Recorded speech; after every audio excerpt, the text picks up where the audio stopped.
வணக்கம். வில்லம்பு செய்திகள். திருவள்ளூர் மாவட்டம் பூண்டி ஒன்றியத்திற்குட்பட்ட மஞ்சாக்குப்பம் அரசு நடுநிலைப் பள்ளியில் எஸ்எம்சி மறுகட்டமைப்பு விழிப்புணர்வு கூட்டம் நடைபெற்றது.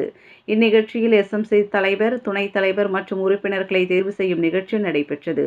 இதில் மாணவர்களின் பெற்றோர்கள் முதலில் உறுப்பினர்களை தேர்வு செய்தனர். அதன் பின்பு தலைவர், துணைத் தலைவர், முன்னாள் பள்ளி மாணவர்களின் பெற்றோர்கள், கல்வியாளர் என அனைவரையும் தேர்வு செய்தனர். தேர்வு செய்தபோது ஒருவர் முன்மொழிந்தார், அதை மற்றொருவர் வழிமொழிந்தார். தேர்வு செய்த உறுப்பினர்கள் தலைவர்களுக்கு மேற்பார்வையாளர் மற்றும் தலைமை ஆசிரியர் இணைந்து சான்றிதழ்களை வழங்கினார்கள்.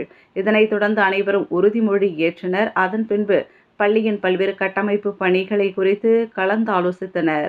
பிறகு நன்றி கூறி நிகழ்ச்சி நிறைவு பெற்றது. இந்நிகழ்ச்சியில் மேற்பார்வையாளர், பள்ளி தலைமை ஆசிரியர் மற்றும் ஆசிரியர்கள், மாணவர்களின் பெற்றோர்கள், முன்னாள் மாணவர்கள் என அனைவரும் கலந்து கொண்டு நிகழ்ச்சியை சிறப்பித்தனர்.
உடனுக்குடன் செய்திகளை தெரிந்து கொள்ள வில்லம்பு சேனலை சப்ஸ்கிரைப் செய்யவும்.